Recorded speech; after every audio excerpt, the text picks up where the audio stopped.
ఉండాలని ప్రెసిడెంట్ గారైన మన ప్రీతం నాయకులు అంత అభిషేకుడు బిషప్ సేపటి రాజశేఖర్ గారికి ప్రత్యేకంగా చెల్లిస్తున్నాను. మరి విశేషంగా మా మండల ఫెలోషిప్ తరఫున కూడా మీ అందరికీ మా ఉండరాజు మండలం పాస్టర్ ఫెలోషిప్ తరఫున కూడా నా ప్రత్యేకమైన శ్రేష్టమైన మాటని జ్ఞాపకం చేయాలని ఆశపడుతున్నాను. 2వ సమూయేలు గ్రంథము 23వ అధ్యాయము దావీదు రచించిన చివరి మాటలు ఇవి. యెష్షయి కుమారుడు దావీదు పలికిన దేవోక్తి ఇది. యాకోబు దేవుని చేత అభిషేకులే మహాధిపత్యము పొందిన వాడును, ఇశ్రాయేలు స్తోత్ర గీతములలో మధురగానము చేసిన గాయకులకు దావీదు పలికిన దేవోక్తి ఇది. యెహోవా ఆత్మ నా ద్వారా పలుకుచున్నాడు, ఆయన వాక్కు నా నోట ఉన్నది. ఇశ్రాయేలు దేవుడు సెలవిచ్చుచున్నాడు, ఇశ్రాయేలుకు ఆశ్రయకు మనవాడు నా ద్వారా మాట్లాడుచున్నాడు. మనుషులలో ఏలునొకడు పుట్టును, అతడు నీతిమంతుడై దేవుని యందు భయభక్తులు కలిగి ఏలును. ఉదయకాలపు సూర్యోదయము కాంతి వలెను, మబ్బు లేకుండా ఉదయించిన సూర్యుని వలెను, వర్షము కురిసిన పిమ్మట నిర్మలమైన కాంతి చేత భూముల నుండి పుట్టిన లేత గడ్డి వలెను అతడు ఉండును. నా సంతతి వారు దేవుని దృష్టికి అనుకూలలే కదా. ఆయన నాతో నిత్య నిబంధన చేసినవాడు. ఆయన నిబంధన సర్వ సంపూర్ణమైన నిబంధన, అది స్థిరమైనను దేవునికి పూర్ణానుకూలము. అది నాకు అనుగ్రహించబడిన రక్షణార్థమైనది. నిశ్చయముగా ఆయన నెరవేర్చును. స్తోత్రం. ఇది చాలా శ్రేష్టమైన వాక్యం, మనకు అందరికీ తెలుసు, దైవశాఖమే. కానీ నేను ఒక విధంగా చెప్పాలంటే, దావీదు పలికిన ఈ దేవోక్తిలో మనం గమనించినప్పుడు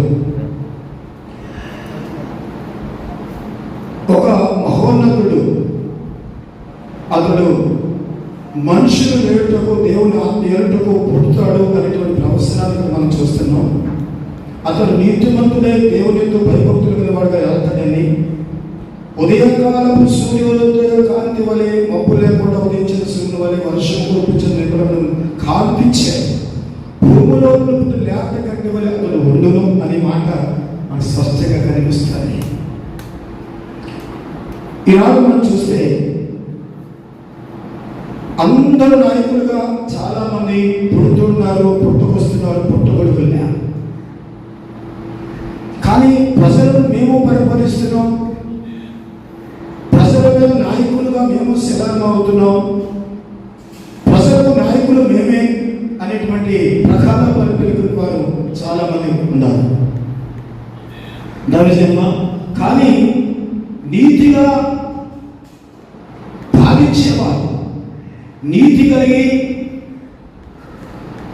బాధ్యత వహించి ప్రజలకు లేక తనకు ఇబ్బందుల్లో ఉన్నవారికి, తన కష్టంలో ఉన్నవారికి ఉపకారముగా, ఉప్పుగా, దీపు స్తంభంగా ఉండే నాయకులు ఈనాడు కోకొల్లుగా ఉన్నారంటే అతిశిష్యులు నిమత్రం లేదు, మనం చూస్తూ ఉంటాం. కాబట్టి నాయకుల లక్షణాలు అనేది మనం చూస్తే, దేవుడు పుడతాడని చెప్తే మరి మనం చూసినప్పుడు చాలా మంది మనం చూస్తే ఈస్ట్ వెస్ట్ తెలంగాణలో చూసినప్పుడు, లేకపోతే ఆంధ్రప్రదేశ్ చూసినప్పుడు చాలా మంది నాయకులు కనిపిస్తున్నారు. కానీ వారి యొక్క మేలు కోసం, వారి పేరు ప్రఖ్యాతుల కోసం, వారి యొక్క లేకపోతే వారి యొక్క రాజకీయ సంపద కోసం, రాజకీయ పలుకుబల కోసం ఈ లోకంలో నాయకత్వం వహిస్తున్నారు. కానీ మనం చూస్తాం, కానీ దేవుడు ఒక నాయకుడు పుట్టించాడు. ఎవరు తెలుసా? ఎలాంటి వాడు పుట్టించాడు తెలుసా? ఇదిగో ఎలాంటి వాడు, ఉదయకాలపు సూర్యుని కాంతి వలె నాయకుడిని మన దేశంలో స్థాపించడానికి పుట్టించాడు. ఇదిగో మన నాయకుడు బిషప్ హల్లెలూయా, హల్లెలూయా. స్వార్థం లేకుండా, స్వరము లేకుండా ఎంతో మంది ఇబ్బందుల్లో ఉన్న వారికి, ఎంతో మంది కష్టంలో ఉన్న వారికి నేను ఉన్నాను, ఆ కష్టంలో, ఆ ఇబ్బందుల్లో ఒక ఫోన్ కొడితే నేను ఉన్నాను అనే భరోసా ఇచ్చి కాకిలుగా వాడుతున్నారు నాయకులు. ఎవరంటే మన బిషప్ డానియల్ గారి. నమ్మకం కనుక చెప్పకూడదు.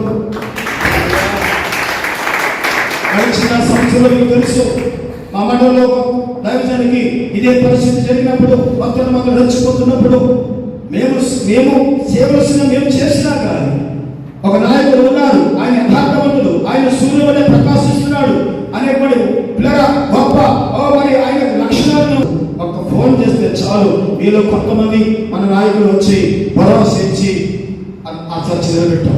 శ్లోకం చెప్పండి. హల్లెలూయా, హల్లెలూయా. ఇబ్బందుల్లో ఉన్న వారిని ఎవరు ఆదుకున్నాడు ఆనాడు మనం చూస్తే వాడు దావీదు దగ్గరికి ఎవరు వచ్చారో మనం చూస్తే మనకు అనిపిస్తుంది. అదోములో గృహంలో ఉన్నప్పుడు దావీదు దగ్గరికి ఎలాంటి వాళ్ళు వచ్చారో తెలుసా? మనకు తెలుసు ఆ విషయం చూస్తే 22వ అధ్యాయంలో చూస్తే ఎలాంటి వాళ్ళు వచ్చారు. దావీదు అక్కడి నుంచి బయలుదేరి అదుల్లామ గుహలోకి తప్పించుకుని పోగా అతని సహోదరులను అతని ఇంటి వారందరూ ఆ సంగతి విని అతని యొక్కకు వచ్చారు. మరియు ఇబ్బంది గల వారందరూ, అప్పులు చేసుకున్న వారందరూ, అసమాధానముగా ఉన్న వారందరూ అతని యొక్క కూడుకునగా అతడు వారికి అధిపతి ఆయను. అతని యొక్కకు ఎక్కువ తక్కువ 400 మంది వచ్చింది. స్తోత్రం చెప్పండి. రెండు చేతులు చెప్పండి. హల్లెలూయా. దావీదు ఎక్కడ ఉన్నాడు? ఎటువంటి పరిస్థితిలో ఉన్నాడు? ఇబ్బందులో ఉన్నాడు. అతనే ఇబ్బందులో ఉన్నాడు, అతనే కష్టంలో ఉన్నాడు, అతనే ప్రాణాపాయంలో ఉన్నాడు. అలాంటి వాడి దగ్గరికి అంట అతను సహోదరుడు అంట, రక్త సహోదరుడు వీళ్ళందరూ పరిగెత్తుకు వచ్చారంటే అంత మాత్రం కాదు, ఇబ్బందులో ఉన్నవాడు అప్పుల్లో ఉన్నవాడు అంటే ఎంత బాగుందో చూడండి. దైవజన మనకు తెలిసిన వాక్యమే కానీ చెప్తున్నాను, గుర్తు పెట్టుకోండి. కానీ ఇబ్బందుల్లో ఉన్నవాడిని కదా ఆయన కష్టపడడం మనకు తెలియదు. ఎందుకో ఆయన ఎక్కడో జన్మించారు సిక్కులపేటలో. అలాంటి ఎంత ఆ కష్టంలో ఉన్నాడో, ఎలా ఇబ్బందులో ఉన్నాడో, అప్పుల్లో ఉన్నాడో, లేక ఉన్నతమైన స్థితిలో ఉన్నాడో మనకు తెలియదు. కానీ మనందరినీ ఉన్నతమైన స్థితిలో తీసుకెళ్ళడానికి ఇబ్బంది పడుతున్న కష్టాల్లో కష్టపడుతున్నాడు. ఎంత గొప్ప, ఎంత గొప్ప. నేనంటే ముగించుకో, గుర్తుపెట్టుకో. అలాంటి పరిస్థితుల్లో ఉన్నవాళ్ళు దావీదుకు వస్తే ఒకప్పుడు ఏమీ లేనప్పుడు భయపడి దాకుండా దావీదుకు వచ్చిన ఈ 400 మంది ఎటువంటి వారు తెలుసా కదా? దేవుడి రాజ సంస్థానంలో రాజ సింహాసనం దావీదు ఎక్కిన తర్వాత రాజు సింహాసనం ఎదుట రాజ దర్బారులో వాడు దేవుడు స్తుతించేవారుగా, ఆరాధించేవారుగా, అంతవరకు సైన్యాధిపతులుగా, నాయకులుగా ఉన్నట్టుగా మన దేవుడు పరిశుద్ధంగా కనిపిస్తుంది. హల్లెలూయా. కూడా ఈ నాయకత్వం మనకి ఇచ్చాడు కనుక ఈ నాయకత్వంలో ఈ జేఏసీలో మనం నమ్మకంగా పనిచేసినప్పుడు నిన్ను కొంత ఏం చేస్తారు తెలుసా?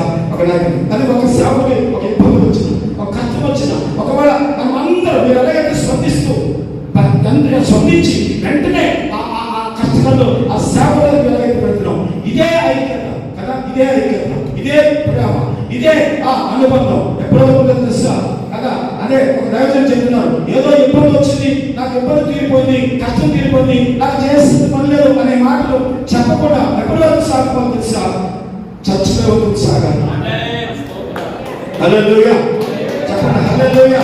చర్చలో వరకు సాగాలి, గుర్తుపెట్టుకో. కాబట్టి అలాంటి నమ్మకంతో మనకు కావాలి కదా. ఒక ఉదాహరణ చెప్తాను. కాకులు మనకు తెలుసు, కాకులు ఎంత ఐక్యత కూడా చూసుకోండి, కాకులు ఎంత ఐక్యత చూడండి కదా. ఎవరైనా ఒక చిన్న పెట్టేస్తే కావు కావు అంటే ఏం చేస్తాయి? మిగతా కాకులు వచ్చేసి తరిమేస్తాయి కదా. అది ఇంకా చూస్తే ఆ కాకుల్లో గొప్ప లక్షణం తెలుసా? ఒక కాకి కష్టంలో చచ్చిపోతే అన్ని కావు కావులు చుట్టుముట్టేస్తాయి, చుట్టుముట్టి అన్ని కాకులు వచ్చేస్తాయి. అంటే నేను అనుకుంటాను ఆ కాకి లాంటి చండాలు కాకిలోనే పిల్లల్లో చేతులు ఎత్తుకోపోయే కాకే కదా, ఆ పనికి కూడా అర్పణలేనటువంటి కాకే అంత విలువంటే దేవుడు మనం పిలిచి యేసు రక్తంతో కట్టబడి దైవసేవలో అనేక కుటుంబానికి అనేక వేల ఆత్మలు రక్షణగా నిలబెట్టాడే. నేను ఒక తండ్రిగా నిలబెట్టినప్పుడు మన అలాంటి స్వార్థం ఎన్నుకోకుండాలి. హల్లెలూయా, హల్లెలూయా. కాబట్టి అటువంటి ఐక్యత మనం చూపిస్తూ ఎక్కడ వెళ్ళినా, ఏ గ్రామం వెళ్ళినా కదా, ఏ ప్రాంతం వెళ్ళినా ఆ ఐక్యత మనం చూపించినప్పుడు ఆ శత్రువుల సాతాను పాల్పొందాడు, చేసి యేసునామములో విజయం పొందుతుంది. హల్లెలూయా, హల్లెలూయా. కాబట్టి అటువంటి రీతిలో మనం చనిపోతాం. దేవుడు నాకు నేర్చింది కాక.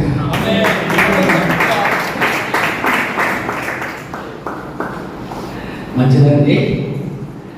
అన్న చక్కటి విషయాలు తెలియపరిచారు. అక్కడ వాళ్ళ పాస్టర్ ఫెలోషిప్ కూడా చాలా స్ట్రాంగ్గానే ఉండాలి. దాంట్లోనే అడిగారు విశ్వతి గారు ఒక సంవత్సరం కాన్ఫరెన్స్ వచ్చినప్పుడు మన అన్నని జాష్ అన్నయ్య గారికి పిలిస్తే మేమందరం వెళ్ళాము. అక్కడ పాస్టర్ గారికి ధైర్యపరిచి అక్కడికి వెళ్ళి ఎస్ఐ గారితో మాట్లాడి పని చేసి మళ్ళీ తిరిగి మరి ఆ పరిచయం చక్కగా నిలబడ్డానే బలమైన ఆరాధన జరుగుతున్నాయి. తర్వాత రెండో రోజు నేను అనలేదంటే ఆ రోజు ప్రభు దయాళ్ గారు వస్తే ఆ రోజున ఆయనకు బాగోలేదండి, చాలా విపరీతమైన జ్వరం. అయితే అక్కడ దేవుని పని పాడకూడదని ఎవరితో చెప్పకుండా ఆయన కారులోనే ఉన్నారంటండి. ఆ పని అంతా విజయవంతంగా చేసిన తర్వాత వాళ్ళు తిరిగి వెళ్ళారు. చాలా ఇబ్బంది పడ్డారండి, అయినా అక్కడ దేవుని పని జరగాలని చేశారు. చాలా సంతోషం అండి. మరి అన్న అడుగుపెట్టే 10 స్థలాన్ని దేవుడు ఆశీర్వదించి అక్కడ గొప్ప కార్యాలు చేస్తున్నారు. అన్న కొరకు మనందరం కూడా ఎక్కువ ప్రార్థన చేద్దాం.